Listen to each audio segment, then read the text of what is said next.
Welcome to the Life Curation Podcast. I'm your host, Andrina Tisi. Together, we will explore thoughts, inspirations, and conversations that feed our soul, spark the mind, and nourish the body. Thank you so much for being here to learn and grow, and for walking this journey called life with me.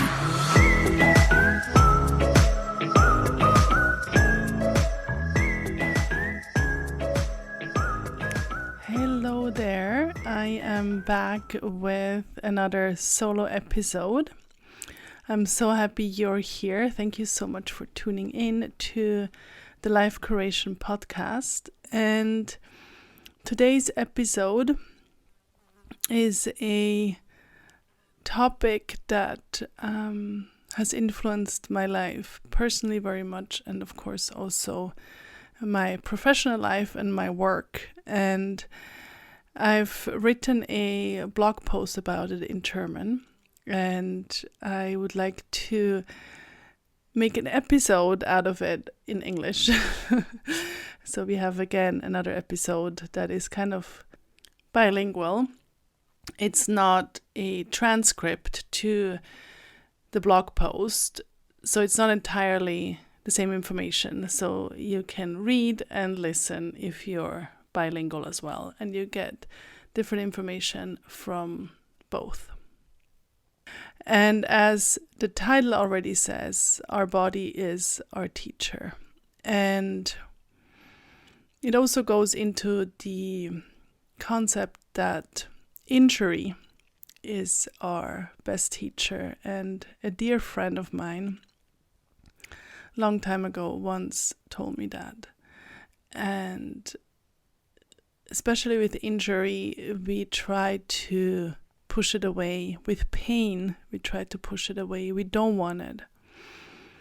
But there is so much learning out of it. And we can maybe prevent injury. So there is a saying, and I'm not sure who said it, but it says that if we listen to the whisper of our body, we don't need to listen to it when it screams. Something like that. In German it says, wenn du deinem Körper zuhörst, wenn flüstert, musst du ihm nicht zuhören, wenn schreit. And I, for many, many years, had issues with my lower back, and it's still, a topic for me that if I don't take care of myself, I notice it in my lower back, amongst other things in my body. But I noticed at one point that I would have episodes of pulling my lower back. In German, we call it Hexenschuss. And if you've had one of them, then you know that they're pretty much immobilizing. And I started to notice that they would come whenever I wouldn't take care of myself. I would be stressed, I wouldn't do my physical practice, too much on my to-do.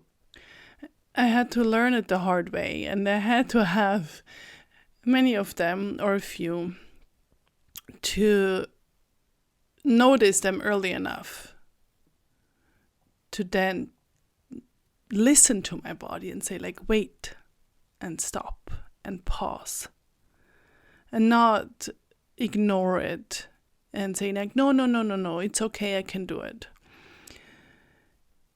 And now I haven't had one in a while, and that feels really good. So this is just an example of how the body can give us signals. Some people may have headache, stomach pain, digestive issues, right? And the opposite can also be the case, that something happens and we feel it physically. And maybe we don't even know what it is, but We feel a tightness in our chest, we feel a knot in our belly. Maybe we have a harder time swallowing.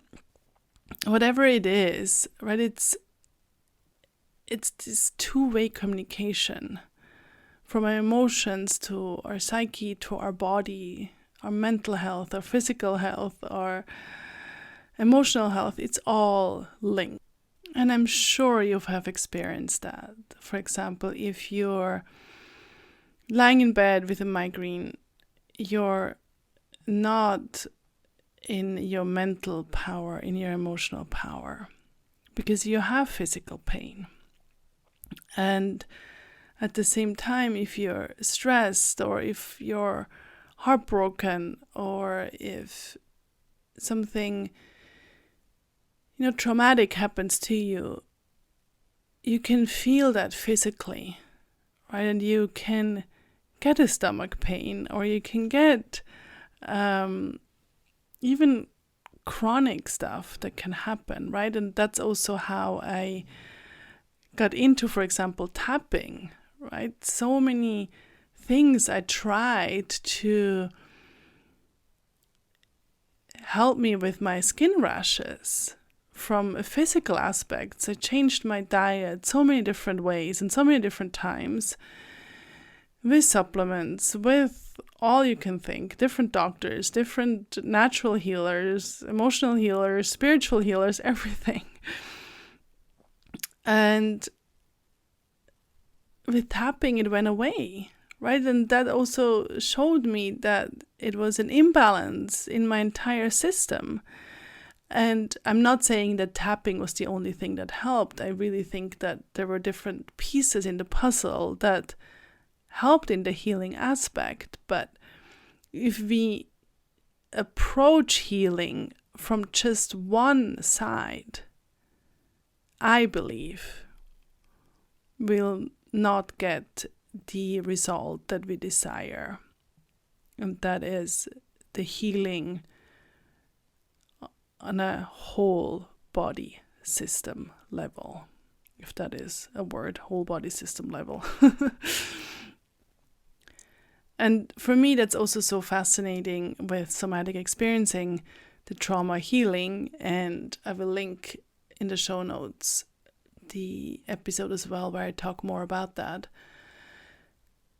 Because it comes from the point that the body stores everything. And we may not consciously remember, the body does. And therefore we can use the wisdom of our body for the healing. And it's on us to notice the sensations that the body is sending us.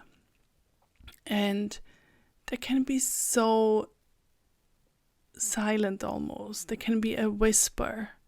And if we give our system time and space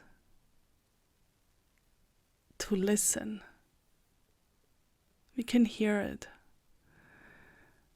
And from there, we can then see that what we feel in our body, maybe the tightness, maybe the pain, maybe it's the injury, that it's not something negative, that it's part of us and that we can learn from it. And then we come back to seeing our body as a teacher and to embrace all aspects that pain can also cause. Like, I can get very emotional if I'm in pain, right? And that's okay, because then I can tap into that depth of the emotions and learn from it. And trust me, I'm not saying that that's easy, but it can be a discovery. It's like an onion, peeling the onion and getting to know ourselves better and better every day. And that never stops. And the good news is that our system is looking for balance. Our system wants to be in a state of coherence. And again, it's on us to give our system the time and the space to do so. And I've learned in my own life, and I've made my calling and my work based on that. And, life curation and cure, there is the healing aspect in it, curation. And in my work,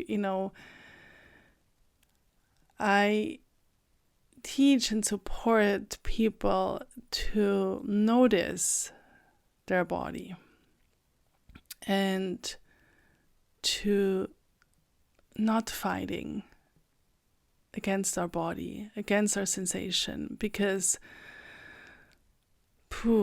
fact is, fighting has seldom or never, I believe, created peace.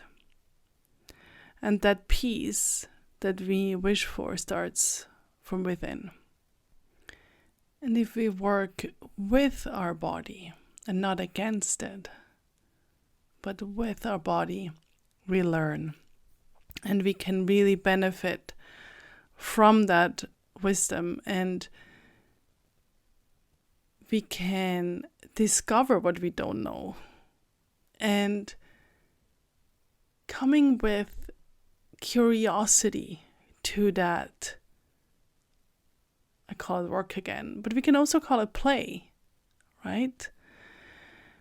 And when there is curiosity and play, there is also creativity. And there we go again, life curation. And how different of an energy is that than I have to fix myself and I don't want to feel this pain. And again, I know I don't want to feel pain either, but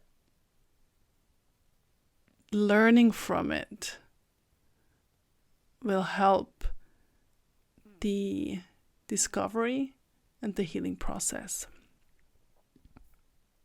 And sometimes we need to sit in it for a little bit because there's learning. And sometimes learning is not pretty,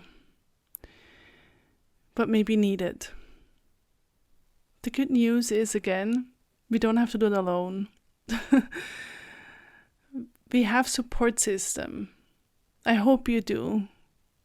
Like get yourself the support that you need, because I've learned the magic of it through coaches, therapists, friends, brothers and sisters that can really support and help in our journey, because we're not alone. Because healing and going towards or standing in the fire of the pain or even in the discomfort can be scary. Emotions can be super scary. And, sometimes I see that image of a water reservoir and we don't need to open the door right away and all the way. We can do that slowly. And in somatic experiencing, a big aspect is the titration, which means slowly, drip by drip, step by step. Because we also don't want to overwhelm our system. And by ourselves, sometimes that's difficult. So when we have guidance and support, that can be really, really helpful. And what I also love is what Peter Levine, the founder of somatic experiencing, says. He says, trauma is a fact of life. It does not, however, have to be a life sentence. Not only can trauma be healed, but with appropriate guidance and support, it can be transformative. Trauma has the potential to be one of the most significant forces for psychological, social, and spiritual awakening and evolution. I love it because it reframes the pain, the trauma. And trauma can be big T trauma or small t trauma, how they say. And go back to that episode where I talk more about the somatic experiencing. Because trauma is something very individual. It doesn't have to be quote unquote huge. It can be something small that is traumatic or has a traumatic impact on our life. Because it may happen too soon, too fast, and with too much impact. So I want you to know that there is healing and transformation that is possible. And our body is such a good guide and such a good teacher and our best friend.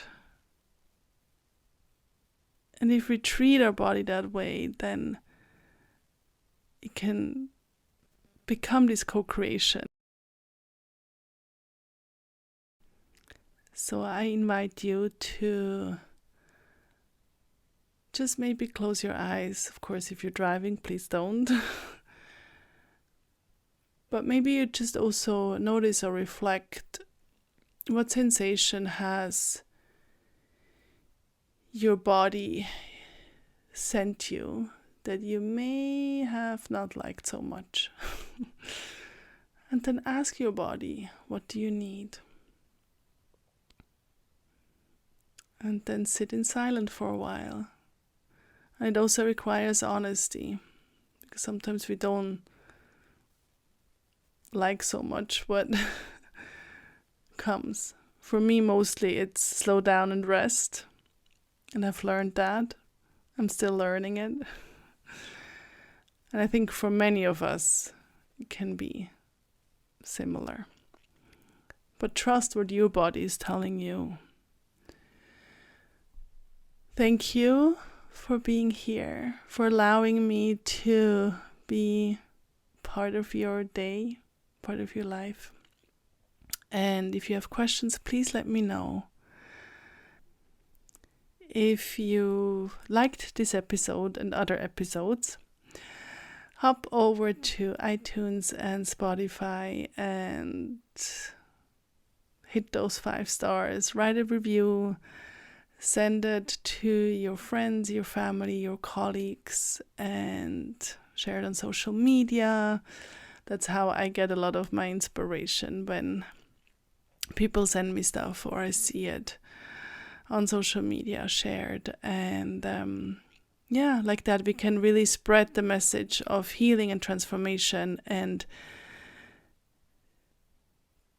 that it doesn't have to be a fight, that it is a dance, and it can be soft and it can be slow, and especially it is possible.